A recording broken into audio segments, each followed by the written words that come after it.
और भारतीय जनता पार्टी के संस्कार मेरे रक्त की बूंद बूंद में समाये हुए हैं और इसलिए मेरी इच्छा है कि जीवन भर भाजपा में रहूं और जीवन का जब अंत होने को हो तो मेरा शव भी भारतीय जनता पार्टी के झंडे पर लटक रहेगा।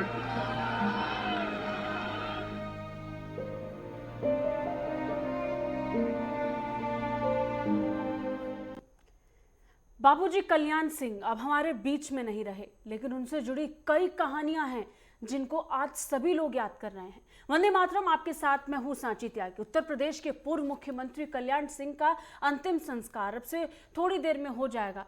अतरौली में उनके पैतृक गांव में दोपहर 3 बजे अंतिम संस्कार का कार्यक्रम तय है। उनके अंतिम संस्कार में केंद्रीय गृह मंत्री अमित शाह, केंद्रीय रक्षा मंत्री राजनाथ सिंह, सीएम योगी आदित्यनाथ, मध्य प्रदेश के सीएम शिवराज सिंह चौहान, उत्तराखंड के सीएम पुष्कर सिंह धामी और अन्य वरिष्ठ नेता शामिल हो सकते हैं। कल्याण सिंह के निधन पर आज उत्तर प्रदेश में सार्वजनिक अवकाश घोषित किया जा चुका है। इससे पहले प्रधानमंत्री नरेंद्र मोदी ने लखनऊ पहुंचकर कल्याण सिंह के अंतिम दर्शन किए थे। पीएम मोदी ने कहा कि कल्याण सिंह अपने नाम को सार्थक कर गए हैं। शनिवार रात लंबी बीमारी के बाद कल्याण सिंह का निधन हो गया था। वो दोपहर बाद यूपी के मुख्यमंत्री के तौर पर काम करते हुए भी नजर आए थे और इस बीच आज उनका अंतिम संस्कार दोपहर बाद हो जाएगा। लेकिन इन सब के बीच में सबसे बड़ी बात यह है कि आज जब हम कल्याण सिंह को याद कर रहे हैं, लगातार लोग उनके दर्शन करने के लिए, उनके अंतिम दर्शन करने के लिए उनके निवास स्थान पहुंच रहे हैं, अलीगढ़ पहुंच रहे हैं, तो सभी लोगों को याद आ रही हैं उनसे जुड़ी हुई बहुत सी बातें, जिनमें सबसे प्रमुख है राम मंदिर आंदोलन। और इसके अलावा हम अगर 1990 के बाद की उत्तर प्रदेश की या केंद्र से जुड़ी जो सियासत थी उसका जिक्र करें तो उस परिवेश में भी इनकी भूमिका बहुत महत्वपूर्ण रही थी। इस बीच हमारे साथ ऋषि मिश्रा जी जुड़ गए हैं, वरिष्ठ पत्रकार। साथ ही हमारे साथ राजू दास जुड़ चुके हैं, महंत हैं हनुमानगढ़ी अयोध्या से। बहुत बहुत शुक्रिया और आभार आपका, आपने समय दिया, वक्त निकाला। लेकिन आज का दिन ही कुछ ऐसा है, आज पूरा देश कल्याण सिंह को याद कर रहा है, बाबूजी को याद कर रहा है। उनसे जुड़ी उनकी जो भूमिकाएं हैं, उनकी जो कहानियां हैं, अपने आप में अब याद आ रही हैं। और शायद यही कारण है, प्रधानमंत्री मोदी ने भी कहा कि अपने नाम की तरह ही वो देश को, उत्तर प्रदेश को सार्थक कर गए हैं। ऋषि मिश्रा जी। बिल्कुल, देखिए, यदि मैं एक पंक्ति में यदि कहूँ कल्याण सिंह के बारे में जी, तो कल्याण सिंह मंडलवाद राजनीति के मंडलवादी चेहरा थे जी, और जिन लोगों में वो शुमार होते थे, अटल बिहारी वाजपेयी, आडवाणी के बाद यदि कोई बड़ा नेता यदि बीजेपी में उस समय थे, वो कल्याण सिंह थे। और ये बात बिल्कुल सही है कि उत्तर प्रदेश राजनीति में पहली बार यदि बीजेपी का सत्ता में आई और किसी के नेतृत्व में आई, वो कल्याण सिंह थे। कल्याण सिंह के बारे में बताऊं कि आप 1967 में वो पहली बार विधायक बन गए थे। उन्होंने विधानसभा का 11 बार चुनाव लड़ा। 11 बार में सिर्फ एक बार वो चुनाव हारे थे कांग्रेस के उम्मीदवार से। तो आप समझ सकते हैं कि 2 बार सांसद रहे हैं, 2 बार मुख्यमंत्री रहे हैं, 2 बार अलग अलग राज्यों के राज्यपाल रहे हैं। तो समझ सकते हैं उस व्यक्ति का व्यक्तित्व कितना बड़ा रहा होगा और जनमानस में उनकी पकड़ कितनी रही होगी। कल देखिए, आडवाणी जी को रथ यात्रा मूवमेंट का सूत्रधार माना जाता है, लेकिन यदि बीजेपी को एक मूवमेंट देने वाला कोई नेता यदि मैं मानता हूं तो कल्याण सिंह। आपको याद होगा 1992 में इन्हीं के कार्यकाल में बाबरी मस्जिद का जो है वाली घटना हुई थी। उन्होंने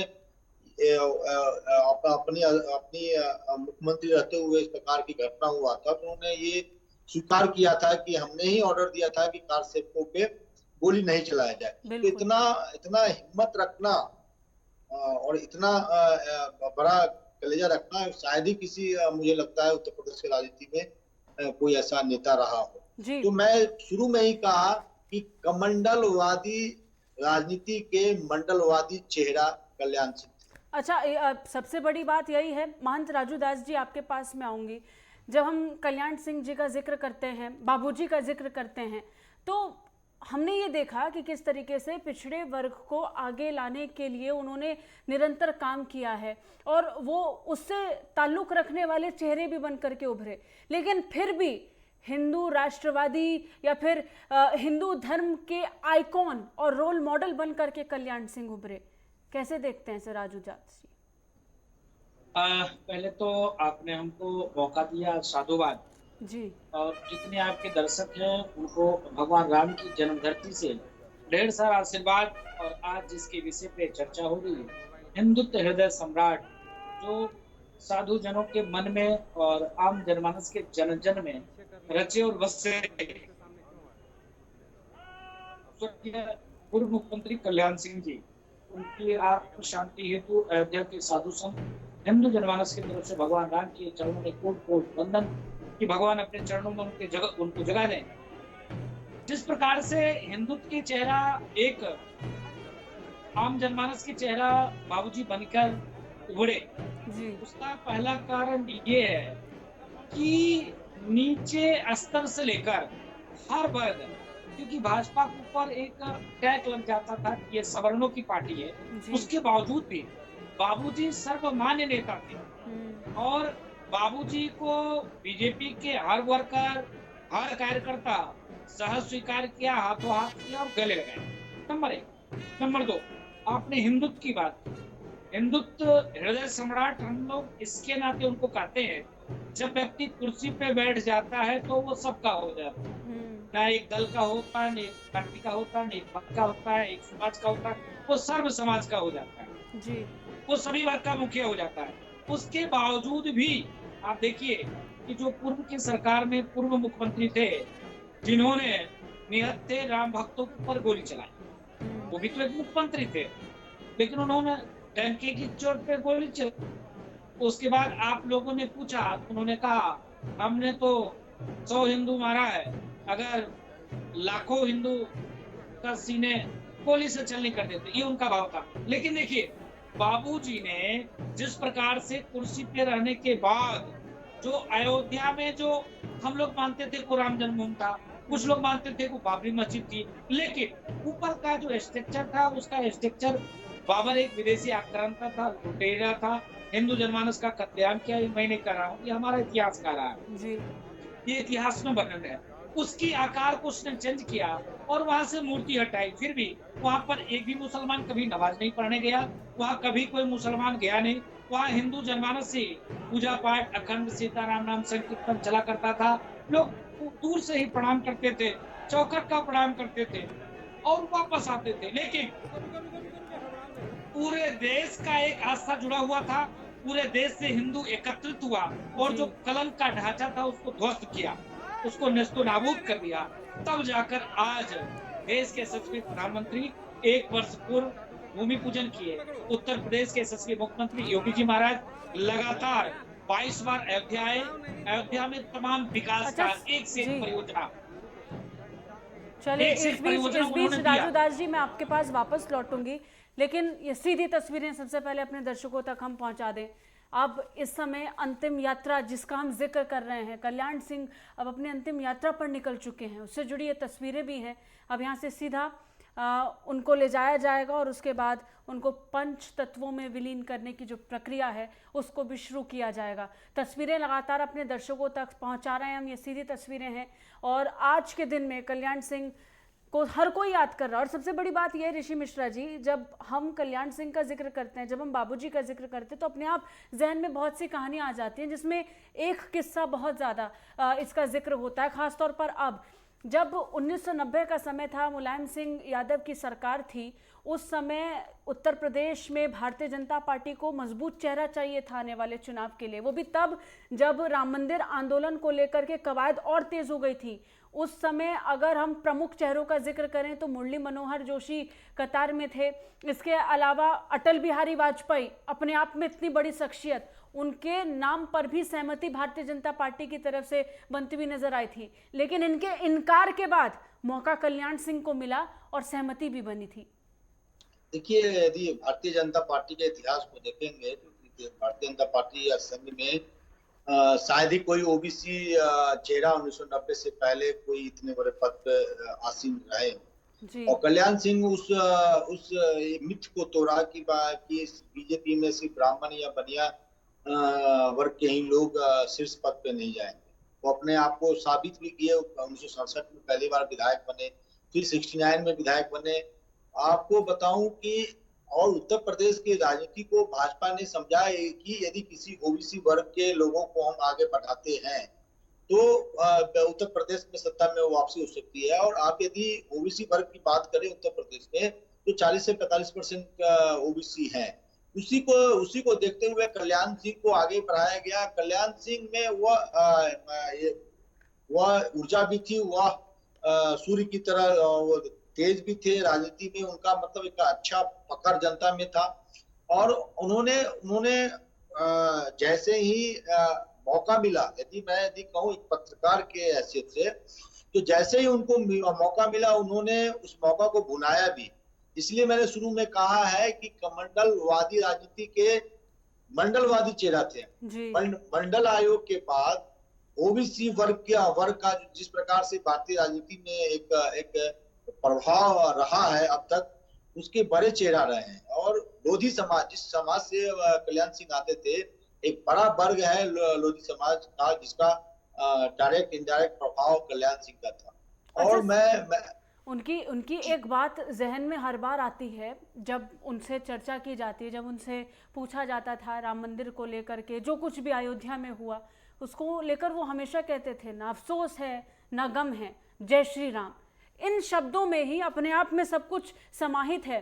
किस तरीके से एक विशेष जाति से आना और फिर उसको आगे लेकर के आना और उसके बाद इस तरीके से आगे बढ़ना। चलिए मैं वापस आपके पास लौटूंगी ऋषि मिश्रा जी। इस बीच हमारे साथ स्वामी चक्रपाणी महाराज जी जुड़ चुके हैं, अध्यक्ष अखिल भारत हिंदू महासभा के, उनसे बात करेंगे। स्वामी चक्रपाणी महाराज जी, कितने ही हिंदूवादी नेताओं ने, कितने ही साधु संतों ने अपना सर्वोच्च बलिदान दे दिया राम मंदिर के लिए, उस आंदोलन से जुड़ के, जिसमें एक नाम कल्याण सिंह का भी बार बार याद आता है, जिन्होंने अपनी भूमिका को बखूबी अदा किया। आज वो हमारे बीच में नहीं है, क्या कहेंगे?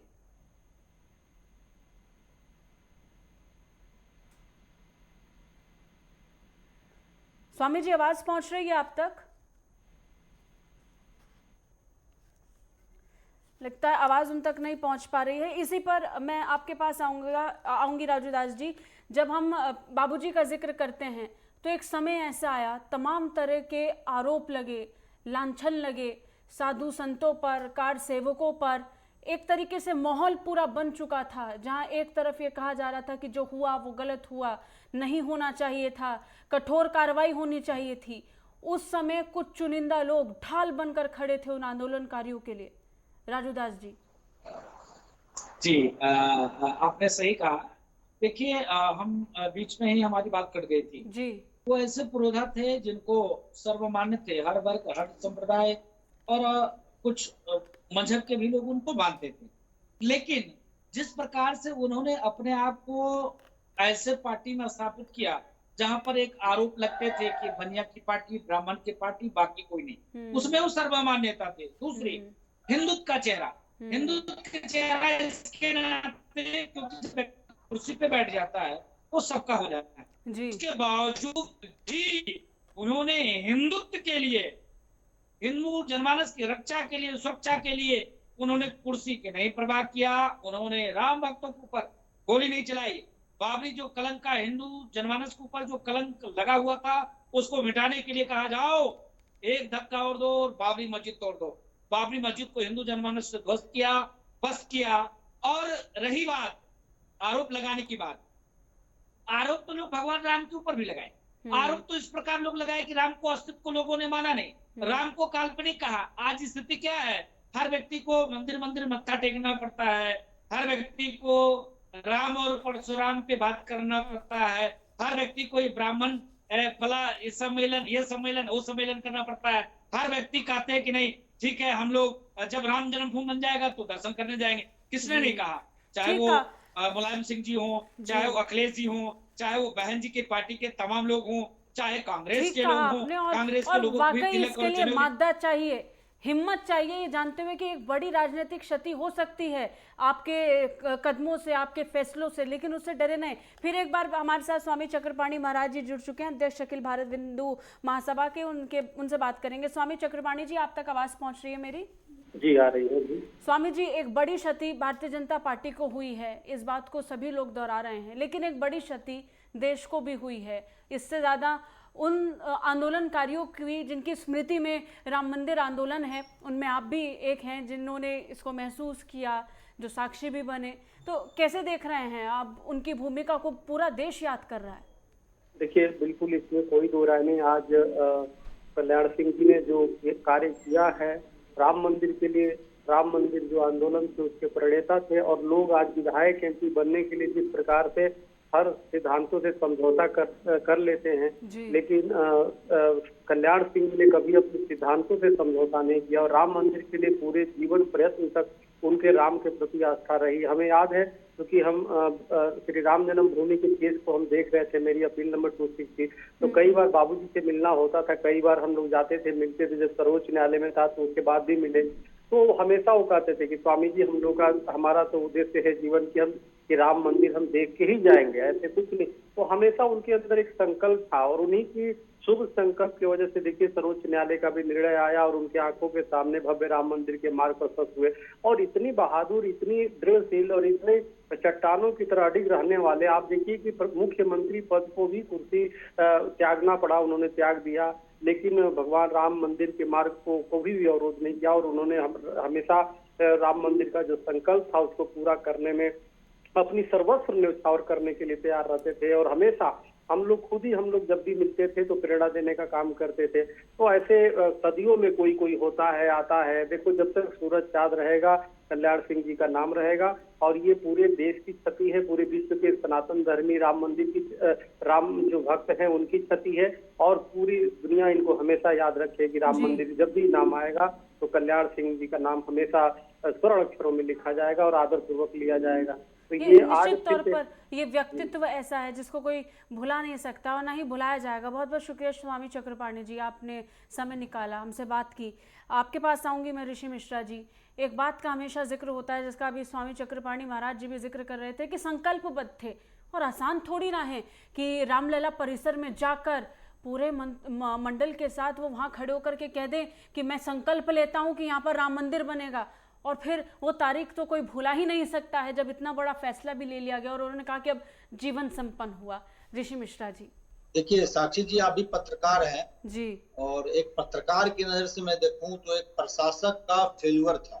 बीजेपी और बीजेपी के नेता के रूप में कल्याण सिंह का हम महिमा मंडित कर सकते हैं कि उन्होंने बीजेपी को एक आधार दिया। बीजेपी जो चंद सांसदों की पार्टी थी उसको आधार देने में राम मंदिर आंदोलन का एक बहुत बड़ी भूमिका रही। लेकिन जब ये घटना हुई तो कल्याण सिंह मुख्यमंत्री थे, और कल्याण सिंह एक राज्य के मुख्यमंत्री होने के नाते, एक प्रशासक होने के नाते, यदि किसी प्रकार का लॉ एंड ऑर्डर का सिचुएशन वहां पे खराब हुआ तो ये कल्याण सिंह की जिम्मेवारी थी, और कल्याण सिंह ने जिम्मेवारी ली भी और उन्होंने इस्तीफा भी दिया। अच्छा, कोर्ट तक पहुंच गए थे अपने इस्तीफा को लेकर, उन्होंने कहा कि मैं जिम्मेदार हूं। मैं आपके दर्शकों के ज्ञान के लिए बता दूं, एक दिन उन्होंने जेल की सजा भी काटी थी और कोर्ट ने उन्हें एक दिन के लिए जेल में भेजा था। देखिए, ये कहा जाता है कि अटल बिहारी वाजपेयी के बाद यदि कोई बड़ा चेहरा थे बीजेपी में, वो कल्याण सिंह थे। लेकिन कल्याण सिंह में ये था कि वो धैर्य नहीं रख पाए। ये हमने उस समय के संयोजक, एनडीए के संयोजक। अच्छा, माफ कीजिएगा ऋषि जी, आप अपनी बात जरूर पूरी कीजिएगा। हमारे साथ साध्वी प्राची जी जुड़ चुकी है फोन लाइन पर, एक बार उनसे रिएक्शन ले लूं। साध्वी जी, आज कल्याण सिंह जी बाबूजी हमारे बीच में नहीं है, लेकिन उनकी कमी पूरे देश को खलेगी, उत्तर प्रदेश को खलेगी, और खासतौर पर भारतीय जनता पार्टी को भी खलने वाली है। मार्गदर्शक के रूप में ना सिर्फ वो तमाम राजनेताओं के लिए रहे हैं, लेकिन इसके साथ साथ उन्होंने मार्ग प्रशस्त भी किया है उन साधु संतों के लिए जो आंदोलनकारियों के रूप में आंदोलन कर रहे थे। कैसे देखती हैं इसे? देखिए, सबसे पहले तो मैं बाबूजी को अपनी श्रद्धांजलि अर्पित करती हूँ जी। और स्वर्गीय कल्याण सिंह जी जैसा नेता अभी मेरी नजरों में तो है नहीं। वैसे बहुत नेता है, अच्छे हैं सब, लेकिन जो काम कल्याण सिंह जी निर्णय लेते थे और जो कार्य, जो डर एक प्रशासन में और उनके शासन में रहा, और सबसे बड़ी बात है कि नेता तो बहुत मिलेंगे, लेकिन ऐसे नेता जो कार्यकर्ता को सीने से लगाते थे, कार्यकर्ता की बड़े सम्मान पूर्वक उसकी बात सुनते थे, उस पर निर्णय लेते थे। आज के नेता खाली नेतागिरी करते हैं, कार्यकर्ता का सम्मान नहीं करते हैं। कार्यकर्ता की कोई सुनवाई नहीं है। तो कल्याण सिंह जी जैसे नेता तो बिरले ही होंगे। जी, यानी आज सभी लोग याद कर रहे हैं। बहुत बहुत शुक्रिया साध्वी जी हमारे साथ जुड़ने के लिए। सबसे बड़ी बात यही है, जैसे साध्वी प्राची ने भी कहा कि आज के टाइम पर, आज के समय में ऐसे राजनेता नहीं है। ऋषि मिश्रा जी, आप अपनी बात पूरी कर रहे थे। फेल्यूर मानता हूँ। दूसरी महत्वपूर्ण बात यह है कि उस समय के जो एनडीए के संयोजक थे जॉर्ज फर्नांडिस, वो मानते थे कि वाजपेयी के बाद कोई बीजेपी में उनका उत्तराधिकारी है वो कल्याण सिंह है। और कल्याण सिंह को कई बार उन्होंने कहा कि आपको धैर्य रखना होगा, लेकिन कल्याण सिंह थोड़ा धैर्य नहीं रख पाए। उसी का परिणाम है उनका एक वक्तव्य भी जो वाजपेयी के विरुद्ध चला गया 1999 में जब लोकसभा चुनाव हो रहा था। तो जब प्रेस कॉन्फ्रेंस के दौरान उन्होंने ये कहा कि वाजपेयी तो पहली पसंद है, लेकिन प्रधानमंत्री बनने के लिए सांसद भी बनना पड़ता है। ये बयान उनके विरुद्ध चला गया और उसके बाद 99 में उनको भाजपा छोड़ना पड़ा। फिर हालांकि 2000 फिर वो बीजेपी में आए। 2004 में उन्होंने सांसद का भी चुनाव लड़ा। फिर उसके बाद वो फिर एक बार बीजेपी छोड़ दिए। तो दो बार उन्होंने बीजेपी छोड़ा। फिर बीजेपी में 2014 में उनकी वापसी हुई। लेकिन कल्याण सिंह का जो इमेज 1999 से पहले था, 90 के दशक में था, वो 2014 में रिटर्न होने के बाद नहीं बन पाए। हालांकि मोदी जी ने उन्हें, भाजपा ने उन्हें राजस्थान और हिमाचल प्रदेश का राज्यपाल बनाया, लेकिन जो उनकी धमक 90 के दशक में थी वो वापसी नहीं हो पाई। तो मेरा ये कहना है कि कल्याण सिंह यदि थोड़ा वेट एंड वॉच करते तो मुझे लगता था कि आडवाणी के स्थान पे कल्याण सिंह हो सकते थे कि अटल बिहारी वाजपेयी के उत्तराधिकारी होते। और लेकिन आज भी उनकी भूमिका कुछ कम नहीं है। आज भी बीजेपी के तमाम नेता जिस तरीके से वहां पर हैं, जो बोल रहे हैं, वो निश्चित तौर पर देखने को मिल रहा है। जी महंत जी, क्या कहना चाहते हैं? साक्षी जी, मैं कंप्लीट करूं एक लाइन। देखिए, ये आपको बता दूं, जब कल्याण सिंह मुख्यमंत्री थे, आज दिवंगत हो गए हैं, तो कई बीजेपी के नेता उनको श्रद्धांजलि दे रहे हैं, उनके बारे में अच्छी बातें कह रहे हैं। लेकिन आपको बता दूं, जब कल्याण सिंह मुख्यमंत्री थे तो यही राजनाथ सिंह उनको लेके किस प्रकार से राजनाथ सिंह का अप्रोच था, मैं ये टीवी पे नहीं कहना चाहता हूँ। कल्याण सिंह को 18 महीने मुख्यमंत्री रहने के बाद इस्तीफा देना पड़ा था। दोबारा जब मुख्यमंत्री बने तो 2 साल से ज्यादा मुख्यमंत्री नहीं रह पाए। वाजपेयी से संबंध उनके खराब हो गए तो बीजेपी से बाहर जाना पड़ा। ठीक है, बीजेपी को उन्होंने, मैं एक बात कर खत्म करना चाहूंगा कि बीजेपी को उन्होंने बहुत कुछ दिया, लेकिन बीजेपी को जो उनको देना चाहिए था वो बीजेपी नहीं दिया गया आपकी तरफ से, आपको ऐसा लगता है? राजू जी, आप इस पर कुछ कमेंट करना चाहते थे? मान जी, कम समय है हमारे पास, तो कम शब्दों में जल्दी से अपनी बात पूरी कीजिएगा। तो 2 मिनट लेंगे। मिश्रा जी एक पत्रकार हैं, साधुवाद है, बहुत अच्छा बोलते हैं, बहुत अच्छी बात है, वो अपने विचारधारा से बोले। लेकिन मैं कहना ये चाहूंगा, ठीक है बीजेपी वो सम्मान नहीं दे पाई, लेकिन हिंदू जनमानस वो सम्मान उनको देता है। सहृदय हिंदू जनमानस ने स्वीकार किया। और बाबूजी हिंदुओं के आइकॉन थे, हिंदुओं के नेता थे, उन्होंने मेरे लिए किया जिसके लिए हम लोग संघर्ष कर रहे थे। जो एक बाबरी कलंक ढांचा हम लोग के माथे पर लगा हुआ था, उन्होंने उसको ध्वस्त किया। चलो भले वो प्रधानमंत्री नहीं बन पाए, लगातार वो मुख्यमंत्री नहीं बन पाए, भाजपा के बड़े लीडर नहीं बन पाए, कोई बात नहीं, लेकिन हिंदुओं के हृदय में एक अलग जगह थी, अलग छाप थी, अलग स्थान था। इसके नाते साथ स्वीकार हम लोगों ने किया। हम लोगों के अंदर पीड़ा है। और मैं पुनः मांग करता हूं भारतीय जनता पार्टी के नेता से कि जिस प्रकार मुख्यमंत्री ने कहा कि राम जन्मभूमि का मुख्य मार्ग का नाम बाबूजी के नाम पर हो, उसी प्रकार मैं कहना चाहता हूं कि हिंदू हाउस अयोध्या राम जन्मभूमि परिसर में बने और उसमें बड़े से स्टेचू बाबूजी के लगे और 1000 हिंदुओं को निःशुल्क रुकने की व्यवस्था उसमें हो, यह अयोध्या की साधु संतों की मांग है। चलिए, बहुत शुक्रिया राजू दास जी आपका हमारे साथ जुड़ने के लिए, बहुत शुक्रिया ऋषि मिश्रा जी हमारे साथ जुड़ने के लिए।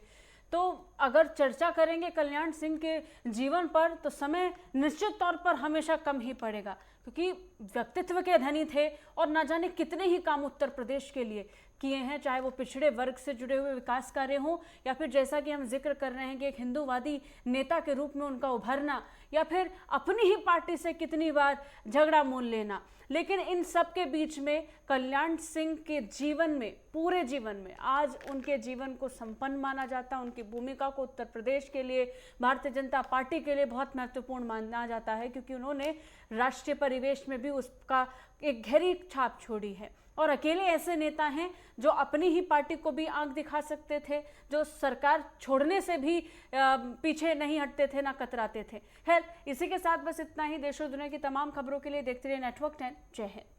संघ और भारतीय जनता पार्टी के संस्कार मेरे रक्त के बूंद बूंद में समाये हुए हैं और इसलिए मेरी इच्छा है कि जीवन भर भाजपा में रहूं और जीवन का जब अंत होने को हो तो मेरा शव भी भारतीय जनता पार्टी के झंडे में लटक रह जाए।